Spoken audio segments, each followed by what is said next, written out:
नमस्कार दोस्तों, कक्षा 11वीं वाले छात्र जल्दी से अपना इकोनॉमिक्स का वार्षिक परीक्षा का पेपर देख लीजिएगा जो आपका 14 मार्च को होने वाला है।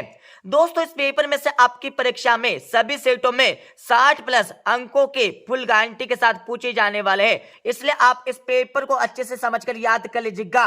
तो इस पेपर का हमारा पहला प्रश्न दिया है, सही विकल्प चुनकर लिखिए। यह आपकी परीक्षा में 6 नंबर के सही विकल्प पूछे जाने वाले हैं। तो आपका पहला दिया है, सांख्यिकी गणना का विज्ञान है, यह कथन किसका है? तो इसमें आपको राइट आंसर ए वाला लिखना होगा।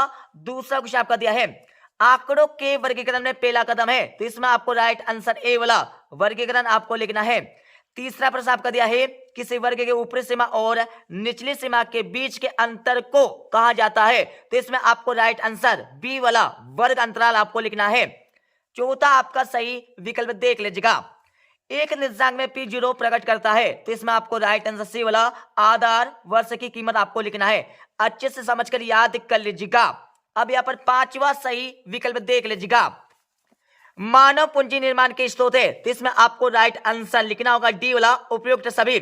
अब आपका छठा सही विकल्प देख लीजिएगा, भारत में आर्थिक सुधार वर्ष में शुरू किए गए थे, तो इसमें आपको राइट आंसर बी वाला 1991 आपको लिखना है। अब यहाँ पर जो छात्र इंग्लिश मीडियम में है, तो इंग्लिश वर्जन आपको दिया हुआ है, अच्छे से देख लीजिएगा और इनके आंसर आपको अच्छे से समझकर याद कर लेना है। अब यहाँ पर चौथे के बाद आपका यहाँ पर पांचवा क्वेश्चन दिया है, ठीक है, और छठा आपका दिया है।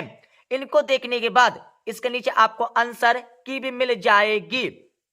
पेपर का हमारा क्वेश्चन नंबर 2 देख लीजिएगा। इस क्वेश्चन में आपको खाली स्थानों की पूर्ति करना है। ये आपकी परीक्षा में 6 नंबर के खाली स्थान पूछे जाने वाले हैं। तो आपका पहला दिया है, मलमल एक विशेष प्रकार का खालतन कपड़ा है, तो इसमें आपको लिखना होगा सूती लिखना है, ठीक है। उसके बाद आपको दूसरा खालतन दिया है, जब आंकड़ों का वर्गीकरण समय के अनुसार किया जाता है तो उससे खालतान वर्गीकरण कहा जाता है, तो इसमें आपको लिखना है, क्या लिखना है, कालानुक्रमिक आपको लिखना होगा।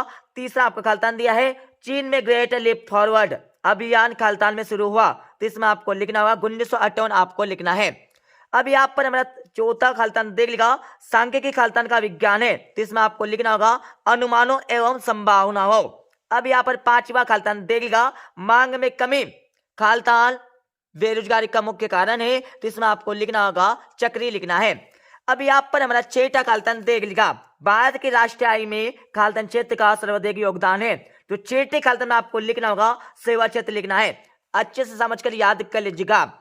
इसके साथ आपको यहाँ पर इंग्लिश वर्जन में भी दिया हुआ है, अच्छे से देख लीजिएगा और इसके नीचे आपको आंसर की भी मिल जाएगी।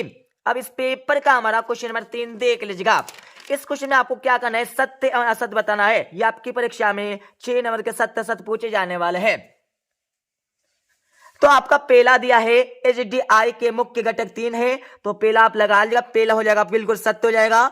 दूसरा आपका दिया है, सांख्यिकी आर्थिक समस्याओं के विश्लेषण में सहायक होती है, तो दूसरा आप लगा लीजिएगा, बिल्कुल यहाँ पर सत्य हो जाएगा। तीसरा आपका दिया है, सतत विकास पर्यावरण के संरक्षण का पर्याय है, तो यहाँ पर लगा लीजिएगा, तीसरा हमारा बिल्कुल सत्य हो जाएगा। चौथा आपका दिया है, मौसमी बेरोजगारी शहरी क्षेत्रों में पाई जाती है, तो चौथा आप लगा लीजिएगा, बिल्कुल यहाँ पर असत्य हो जाएगा। पांचवा आपका दिया है, जीवन प्रत्याशा मानव विकास सूचकांक का एक घटक है, तो पांचवा आप लगा लीजिएगा, बिल्कुल सत्य हो जाएगा। छठा आपका दिया है, भारत भौगोलिक दृष्टि से दक्षिण एशिया का सबसे बड़ा देश है, तो छठा आपका हो जाएगा, बिल्कुल यहाँ पर सत्य हो जाएगा। इसके साथ इसके नीचे आपको यहाँ पर इंग्लिश वर्जन में मिल जाएगा। जो छात्र यहाँ पर इंग्लिश मीडियम में है, तो इंग्लिश वर्जन आप देख लीजिएगा और इसके नीचे आपको आंसर की भी मिल जाएगी। अब इस पेपर का हमारा क्वेश्चन नंबर 4 देख लीजिएगा।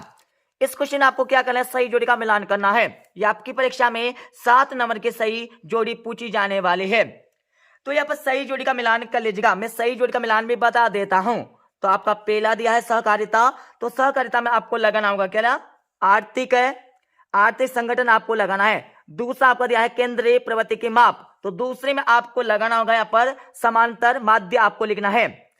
तीसरा आपका दिया है ऑपरेशन फ्लड, तो इसमें आपको लिखना होगा दुग्ध उत्पादन लगाना है।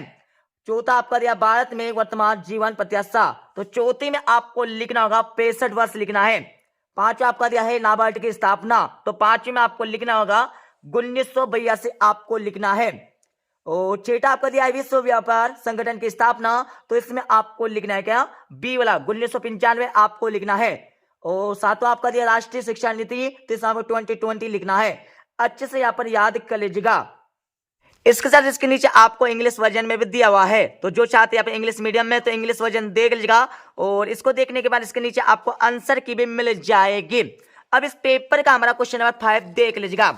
इस क्वेश्चन में आपको क्या करना है, एक शब्द एक वाक्य में उत्तर लिखना है। यह आपकी परीक्षा में 7 नंबर के क्वेश्चन पूछे जाने वाले हैं। तो आपका पहला दिया है सामान्य वर्ग का आकार कैसा होता है, तो इसमें आपको लिखना होगा घंटाकार आपको लिखना है। दूसरा क्वेश्चन आपका दिया है भारत में कितने वर्षों के अंतराल में जनगणना की जाती है, तो इसमें आपको लिखना होगा 10 वर्षों के।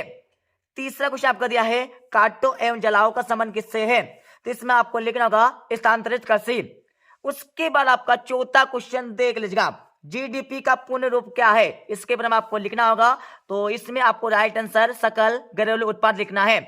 अब आपका पांचवा क्वेश्चन देख लीजिएगा, दंड आरेख कितने प्रकार के होते हैं, तो इसमें आपको लिखना होगा 3 प्रकार के होते हैं। अब यहाँ पर हमारा छठा क्वेश्चन देख लीजिएगा, लोहा और इस्पात कंपनी की स्थापना कहाँ की गई थी, तो इसमें आपको लिखना होगा जमशेदपुर। अब यहाँ पर अगला क्वेश्चन आपका दिया सातवां वाला, कार्ल पियर्सन के सहसंबंध गुणांक का सूत्र आपको लिखना है, तो इसमें आपको ये लिख देना है। ठीक है, अच्छे से लिख लीजिएगा। और इसको लिखने के बाद जो चाहते हैं अपने इंग्लिश मीडियम में तो इंग्लिश वर्जन आपको दिया हुआ है, अच्छे से देख लीजिएगा। अब इस पेपर का हमारा अगला प्रश्न दिया है प्रश्न संख्या 6। तो यहाँ पर 6 से लेकर आपके 23 तक के यहाँ पर 2, 2, 3, 3 एवं 4, 4 नंबर के क्वेश्चन पूछे जाने वाले, अच्छे से याद कर लीजिएगा। तो आपका छठा क्वेश्चन दिया है प्राथमिक आंकड़ों को परिभाषित कीजिएगा। अतो क्वेश्चन आपका दिया है द्वितीयक आंकड़ों को परिभाषित कीजिए। तो इनके आंसर आपको अच्छे से लगा लेना है और अच्छे से समझकर याद कर लेना है। अब यहाँ पर सातवां क्वेश्चन आपका दिया है एक अच्छी प्रश्नावली के कोई 2 गुण आपको लिखना होगा। अतो क्वेश्चन आपका दिया है एक अच्छी सारणी के आवश्यक तत्व क्या है, इसके बारे में आपको लिखना होगा परीक्षा में। अब यहाँ पर आठवां क्वेश्चन देख लीजिएगा, निम्नलिखित समयों से मध्य का आपको ज्ञात करके लिखना होगा। अतो क्वेश्चन आपका दिया है केंद्रीय प्रवृत्ति से क्या से, इसके बारे में आपको परीक्षा में लिखना है, अच्छे से समझकर याद कर लीजिएगा। अब इस पेपर का हमारा 9वां प्रश्न दिया है समांतर माध्य के आपको 2 विषय लिखना होगा। अतो क्वेश्चन आपका दिया है बहुलक के 2 से 2 से आपको बताना है। ठीक है, इसके साथ आपका यहाँ पर 10वां क्वेश्चन दिया है सूचकांक के किन्हीं 2 प्रकारों के नाम लिखना होगा। अतो क्वेश्चन आपका दिया है सहसंबंध की परिभाषा आपको लिखना है। अब आपका 11वां क्वेश्चन देख लीजिएगा, नवीनीकरणीय संसाधन क्या होते हैं। अतो क्वेश्चन आपका दिया है भौतिक पूंजी एवं मानव पूंजी में आपको 2 अंतर लिखना है परीक्षा में। अब यहाँ पर हमारा 12वां प्रश्न देख लीजिएगा, न्यूनतम समर्थन मूल्य किसे कहते हैं। अतो क्वेश्चन आपका दिया है ग्रामीण विकास का अर्थ लिखिए। अब आपका 13वां प्रश्न देख लीजिएगा, श्रम बल तथा कार्यबल में आपको अंतर लिखना होगा। अतो क्वेश्चन आपका दिया है श्रमिक जनसंख्या अनुपात की परिभाषा आपको लिखना होगा परीक्षा में। अब यहाँ पर 14 प्रश्न देख लीजिएगा, वैश्विक उष्णता क्या है। अतो क्वेश्चन आपका दिया है पर्यावरण को परिभाषित कीजिएगा, अच्छे से याद कर लीजिएगा। अब इस पेपर का हमारा 15 प्रश्न देख लीजिएगा, 15वें के बाद आपका यहाँ पर 16 प्रश्न दिया है। ठीक है, 16वें के बाद इस पेपर का हमारा 17 प्रश्न दिया है। 17वें के बाद इस पेपर का हमारा 18वां प्रश्न दिया है, अच्छे से याद कर लीजिएगा। 18वें के बाद इस पेपर का हमारा यहाँ पर 19वां प्रश्न दिया है विश्व व्यापार संगठन पर संक्षिप्त टिप्पणी आपको लिखना होगा परीक्षा में। उसके बाद इसका अतो वाला क्वेश्चन देख लीजिएगा, तो हमारा 19वें क्वेश्चन का यहाँ पर अतो वाला क्वेश्चन हो जाएगा। और 20वां क्वेश्चन आपका दिया है। ठीक है, 20वें के बाद आगे हम चलेंगे तो आपका यहाँ पर 21वां प्रश्न हो जाएगा, जो आपकी परीक्षा में 4 नंबर का आने वाला है। 21वें के बाद इस पेपर का हमारा 22वां प्रश्न दिया है, अच्छे से समझकर याद कर लीजिएगा। 22वें के बाद आपको 22वें क्वेश्चन का अथवा वाला क्वेश्चन में बता देता हूं, तो यहाँ पर देख लीजिएगा। और इसको देखने के बाद आपका यहाँ पर 23वां क्वेश्चन हो जाएगा। ठीक है, तो पूरे पेपर को अच्छे से याद कर लीजिएगा, क्योंकि दोस्तों हमने आपको पहले बता दिया है इस पेपर में से आपकी परीक्षा में सभी सेटों में 60+ अंकों के फुल गारंटी के साथ आने वाले हैं, इसलिए अच्छे से समझकर याद कर लीजिएगा। तो ठीक है दोस्तों, मिलते हैं अगले वीडियो में। जब जय हिंद, वंदे मातरम।